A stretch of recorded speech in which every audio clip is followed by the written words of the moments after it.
Hi, this is Unit 1 Class 3 lecture,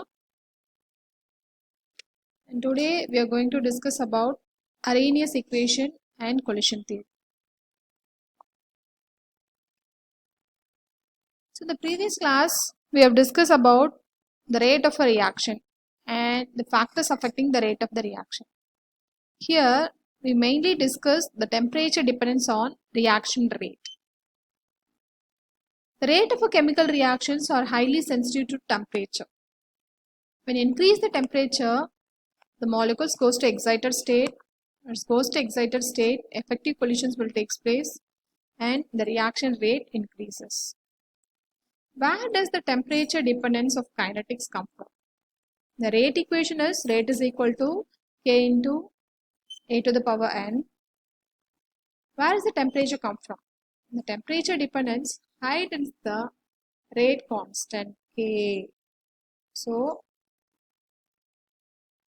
the temperature dependence hide in the rate constant K. So for this, we are going to move to the topic Arrhenius equation. Increase in temperature results in an increase in the rate of the rate constant K.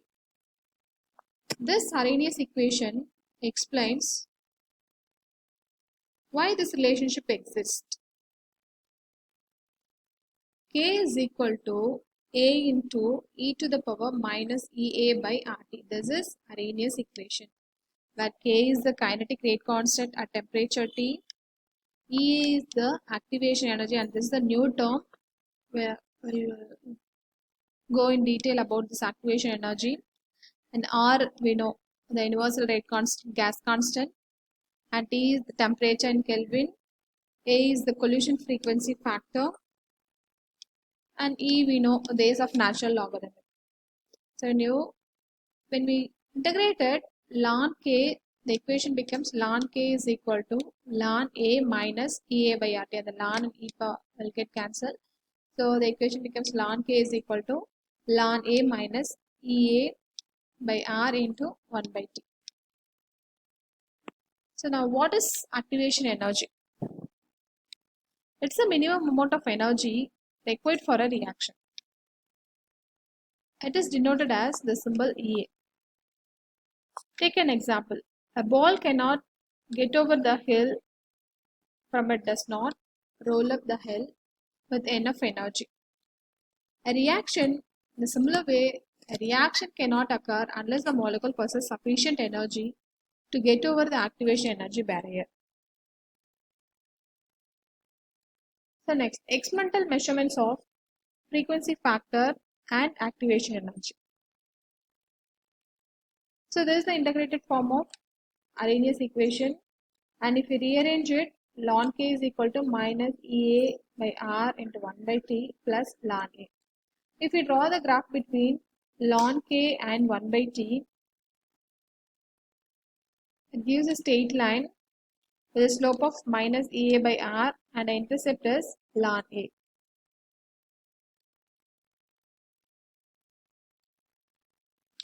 If we know K value at two different temperature, it is easy for us to determine the value of EA.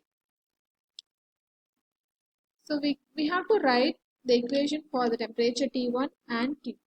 So for T2, ln K2 is equal to minus EA by R into 1 by T2 plus ln A, and ln K1 is equal to minus EA by R into 1 by T1 plus ln A.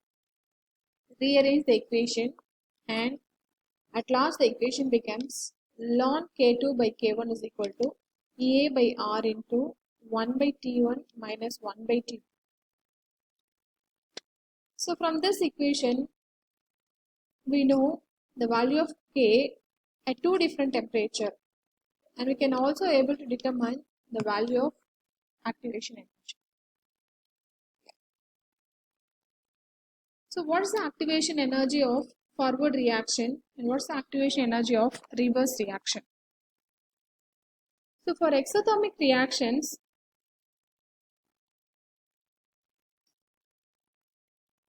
the EA will be smaller, and for the reverse reaction, the EA is more.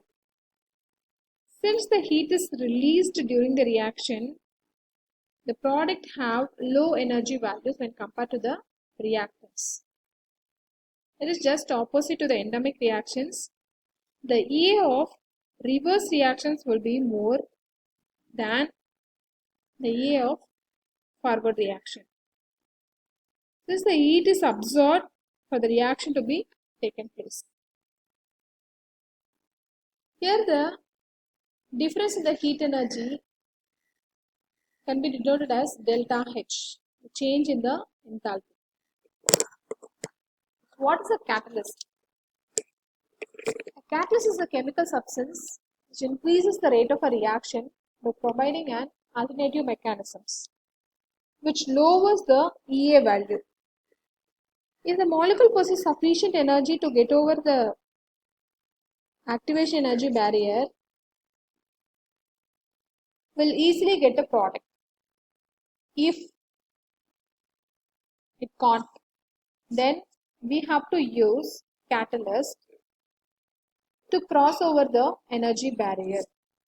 So here they have taken an example of ozonolysis, O3 ozone plus oxygen gas. The presence of chlorine, here chlorine is a catalyst, ozone is converted into oxygen. The catalyst destruction of ozone by chlorine in the upper atmosphere. So next, coming to the types of catalysis, there are two types of catalysis. One is homogeneous catalysis, another one is heterogeneous catalysis. As the name says, the homogeneous catalysis, the catalyst, reactant, and a product all were in the same phase. It is called homogeneous catalysis. The example is catalytic destruction of ozone by Cl in the upper atmosphere. Next, heterogeneous catalysis. As the name says, here the catalyst, reactant, and a product are the different states. The example is catalytic converter in the car.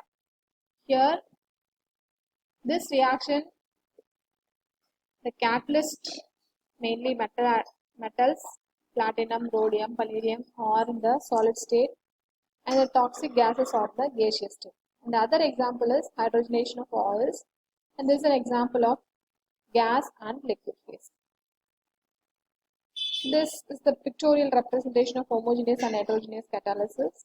Here the catalyst, reactant, and the product are in the same phase. Here it is in the different phase. Next, enzyme catalysis. Enzymes are biological catalysts. Mainly they are made up of proteins. They grab reactants and hold them together by increasing the local concentration. Huge decrease in the EA for the formation and the leakage of bonds. And this is the pictorial representation of enzyme catalysis reactions. Next, an interesting topic, collision theory. These are the postulates of collision theory. The rate of a reaction is proportional to the rate of the collisions. The rate is directly proportional to collisions by time. The reacting species must collide in an orientation that allows contact between the atoms and that will become bonded together in the product. The collision must occur with adequate energy to permit mutual penetration of the reacting species, valence shell, so that the electrons can rearrange and form new bonds.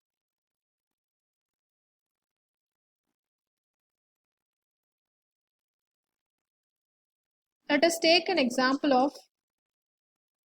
when nitrogen oxide reacts, there is a formation of nitrogen oxide, and these are ineffective collisions, and this is an effective collision. When effective collision happen, the reaction rate will increase.